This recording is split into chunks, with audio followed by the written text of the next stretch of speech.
Shalom, salam sejahtera bagi Bapak Ibu, Saudara-saudara, anak-anak yang dikasihi oleh Tuhan Yesus Kristus. Jumpa kembali bersama saya Pendeta Eka di dalam renungan firman Tuhan pada hari ini, hari Rabu 5 Oktober 2022. Sukacita dan damai sejahtera dari Tuhan Yesus kiranya menyertai hidup kita sekalian. Puji nama Tuhan. Pembacaan firman Tuhan pada hari ini sampai pada pembacaan Yesaya pasal yang ke-34. Kiranya firman Tuhan yang kita baca dan renungkan sungguh memberkati hidup kita. Baik, sebelum kita akan merenungkan bagian firman Tuhan hari ini, kita akan berdoa. Tuhan Allah Bapa di surga, di dalam nama Tuhan Yesus kami bersyukur untuk setiap kebaikan dan kasih setia Tuhan yang boleh kami alami dari hari ke hari. Biarlah semuanya ini menjadikan kami semakin mengenal pribadi Tuhan yang baik, agung, luar biasa di dalam Yesus Kristus. Dan kami semakin bijaksana dalam menjalani kehidupan karena hidup kami diterangi oleh kebenaran firman Tuhan. Terima kasih Bapa, inilah diri kami sedia untuk terus belajar firman Tuhan. Demi nama Tuhan Yesus kami berdoa. Haleluya. Amin. Bapak Ibu, Saudara-saudara yang dikasihi oleh Tuhan Yesus Kristus, saya akan membacakan di dalam Yesaya pasal 34 ayat 1 sampai 17. Demikian firman Tuhan. Marilah mendekat, hai bangsa-bangsa. Dengarlah dan perhatikanlah, hai suku-suku bangsa. Baiklah bumi serta segala isinya mendengar, dunia dan segala yang terpancar daripadanya.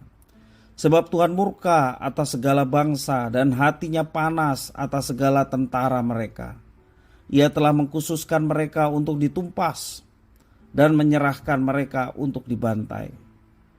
Orang-orangnya yang mati terbunuh akan dilemparkan, dan dari bangkai-bangkai mereka akan naik bau busuk.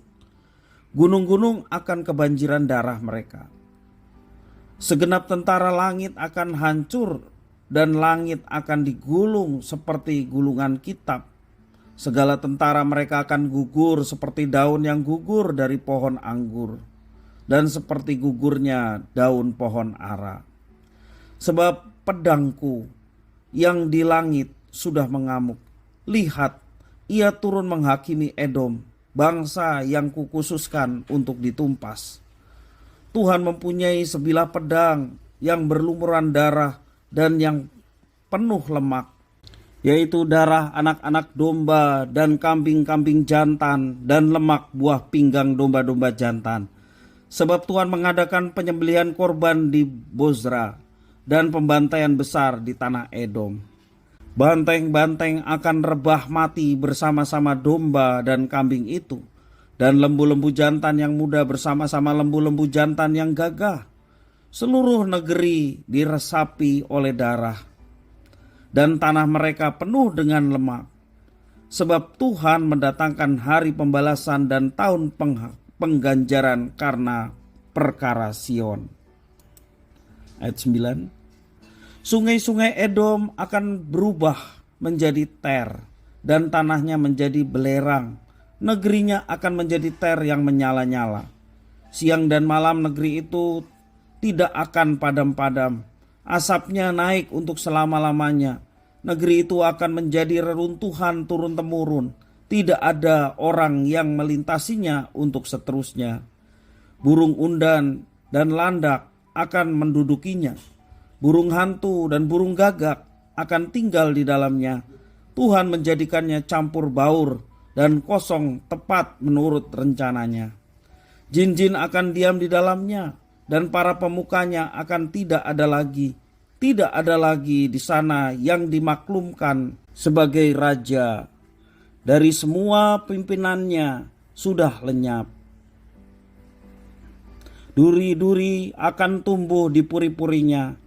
Rumput dan putri malu di tempat-tempatnya yang berkubu, sehingga menjadi tempat kediaman serigala dan lapangan bagi burung unta.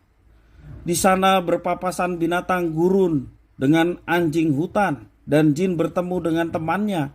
Hantu malam saja ada di sana dan mendapat tempat perhentian. Di sana ular pohon bersarang dan bertelur. mengeram sampai telurnya menetas. Burung-burung dendang saja berkumpul di sana, masing-masing dengan pasangannya. Carilah di dalam kitab Tuhan dan bacalah. Satupun dari semua makhluk itu tidak ada yang ketinggalan, dan yang satu tidak kehilangan yang lain. Sebab begitulah perintah yang keluar dari mulut Tuhan, dan Roh Tuhan sendiri telah mengumpulkan mereka. Ia sendiri telah membuang undi dan membagi-bagi negeri itu di antara mereka dengan tali pengukur. Mereka akan mendudukinya sampai selama-lamanya dan akan tinggal di situ turun-temurun. Demikianlah firman Tuhan. Bapak, Ibu, saudara-saudara yang dikasihi Tuhan, coba kita membayangkan sejenak. Di hadapan kita terbentang laut biru diiringi suara debur ombak. Kemudian kita memandang ke atas dengan langit yang cerah dan juga ada beberapa gumpalan awan putih yang berarakan. Di kanan kiri kita melihat ada gunung-gunung dan hutan yang menghampar dengan pepohonan yang hijau dan menarik. Dengan bayangan seperti itu, pastilah kita merasa indah melihat laut, gunung-gunung, awan, dan lain sebagainya. Bagaimana kalau tiba-tiba ombak yang tenang kemudian menjadi ombak yang tinggi, tsunami terjadi. Langit yang biru berubah menjadi gelap dengan petir menyambar-nyambar. Kemudian terjadi hujan badai. Apa yang kita rasakan bila hal itu terjadi? Seketika rasa kagum itu berubah menjadi kengerian. Yesaya menggambarkan hukuman atas bangsa-bangsa termasuk Edom, yakni sekitar tahun 589 sampai 587 sebelum Masehi. Nebukadnezar, Raja Babel dengan segala tentaranya menyerang Yerusalem. Dan ketika Yerusalem hancur, orang Edom menyatakan permusuhan dengan Yehuda. Orang Edom memanfaatkan kemalangan Yehuda, dan semuanya itu membuat orang Israel kerap kali mengutuk Edom. Di dalam bacaan firman Tuhan hari ini, penghakiman atas Edom mewakili semua bangsa yang melawan Tuhan Allah Israel. Tampaknya Tuhan mengkhususkan bangsa yang melawannya untuk ditumpas.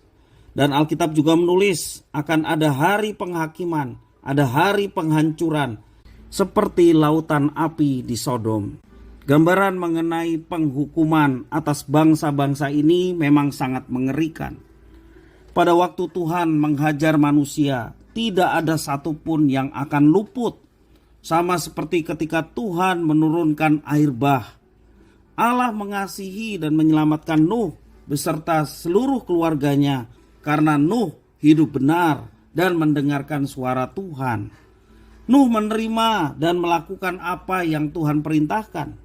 Ia melakukan firman Tuhan dan menyiapkan bahtera yang menyelamatkan Nuh dan seisi keluarganya. Bapak, Ibu, saudara-saudara yang dikasihi oleh Tuhan Yesus Kristus, lalu bagaimana dengan kita? Apakah kita sudah hidup benar di hadapannya? Apakah kita sudah mentaati firman dan melakukan tugas yang dipercayakan atas kita dari Tuhan? Janganlah kita melawan firman Tuhan. Akan tetapi mari kita menjadi penurut-penurut Tuhan. Lakukanlah apa yang diperintahkannya. Lakukanlah apa yang dikehendakinya. Pada masa kini kita sebaiknya mengikuti teladan mereka yang setia memelihara firman Tuhan. Seperti Nuh yang menunjukkan kesukaan hati Tuhan. Dia melakukan apa yang diperintahkan Tuhan dengan setia. Walaupun tantangan yang dihadapi oleh Nuh begitu besar, tetapi dia tidak melihat tantangan itu sebagai halangan untuk mentaati Tuhan.